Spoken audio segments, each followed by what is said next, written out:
اب آگے بڑھتے ہیں اور اب ایک اور اہم ایشو کی طرف توجہ آپ کی دلاتے ہیں اور وہ ایشو ہے جناب مہنگائی کا۔ آپ کی آلریڈی توجہ ہے، ہم صرف آپ کے ساتھ شیئر کر رہے ہیں، ہم آلریڈی اس پہ رو رہے ہیں، ہم آلریڈی اس پہ ذکر بھی کرتے آ رہے ہیں کہ جناب مہنگائی کا طوفان تھمنے کا نام نہیں لے رہا۔ غریب شہریوں کے لیے کھانے پینے کی اشیاء بھی اب دور ہونے لگی ہیں۔ عوام کو ریلیف دینے کے لیے سرکاری سطح پر کوئی کام دکھائی نہیں دے رہا۔ اور اس تمام تر صورتحال میں عوام یہ کہہ رہی ہیں کہ وہ صبر کے علاوہ بیچارے وہ لوگ کر بھی کیا سکتے ہیں۔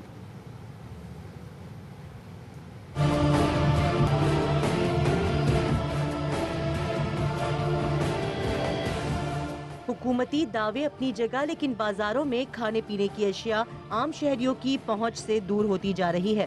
آٹا، چینی اور ادویات کی قیمتوں کے بعد اب سبزیاں بھی عوام کی دسترس سے باہر ہوتی دکھائی دے رہی ہیں۔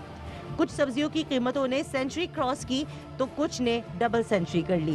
غریب عوام کا کہنا ہے کہ وہ صبر کے علاوہ کر بھی کیا سکتے ہیں۔ پہلے کوئی اتنی زیادہ مہنگی نہیں تھیں، اب تو وہ آسمانوں کی طرف چلی گئی ہیں، آلموسٹ انریچیبل ہو رہی ہیں سبزیاں بھی گوشت کی طرح۔ غربت کے مارے عوام کبھی آلو میتھی کھا کر گزارا کر لیتے تھے، مگر آج میتھی 240 اور نیا آلو 100 روپے فی کلو ہے۔ مٹر اور شملہ مرچ بھی 240، گوبھی اور شلجم 100 روپے، بھنڈی، کریلے، کدو اور ٹماٹر 120 روپے فی کلو فروخت ہو رہے ہیں۔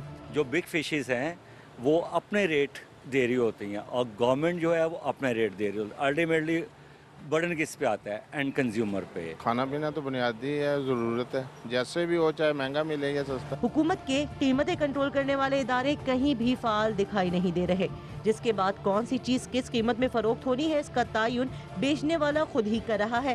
روزمرہ کھانے پینے کی اشیاء کی قیمتوں میں اچانک اضافہ متعلقہ محکموں کی کارکردگی پر سوالیہ نشان ہے۔ ادارہ شماریات کی رپورٹ کے مطابق چینی، ٹماٹر، پیاز اور دالوں سمیت 22 اشیاء ضروریہ کی قیمتیں بڑھی ہیں۔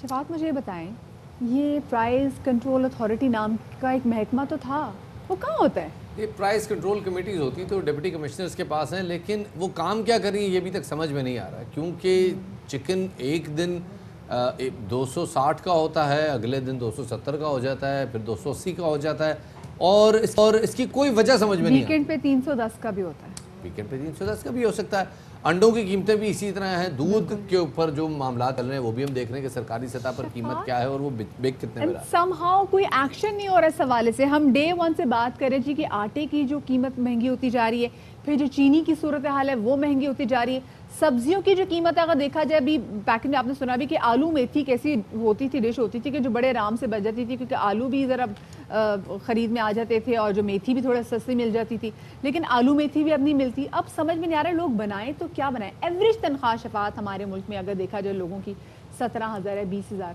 وہ تمام 20,000 میں اگر اس نے بچوں کی پڑھائی کے پیسے بھی دینے ہیں، فیسیں بھی دینی ہیں، گھر کا بل بھی دینا ہے، یہ خریدے گا کیسے؟ یہ کیسے کرے گا؟ پاسبل ہے، سمجھ میں بھی نہیں آ رہا کہ ہو کیا رہا ہے، اور ہم آنے والے انشاءاللہ پروگرامز میں اس کے اوپر آپ کے سامنے تفصیلی رپورٹس پیش کرتے رہیں گے اور وجہ جاننے کی کوشش کریں گے کہ کیا وجہ ہے کہ مہنگائی کا یہ طوفان نوٹس لینے کے باوجود بھی قابو میں نہیں آ رہا۔ اور یہ کوشش بھی کریں گے کہ ہم آج بھی آواز اٹھا رہے ہیں، ہم نے کل بھی آواز اٹھائی کہ آگے ہماری آواز کے ساتھ آپ لوگ بھی جب مل کے آواز اٹھائیں گے تو کوئی ایکشن لیا جائے، کوئی ریلیف ملے لوگوں کو، کیونکہ ٹیکس بڑھ رہے ہیں، چیزیں مہنگی ہوتی جا رہی ہیں، دوائیاں مہنگی ہوتی جا رہی ہیں، غریب عوام کرے تو کیا کرے۔ خیر جی۔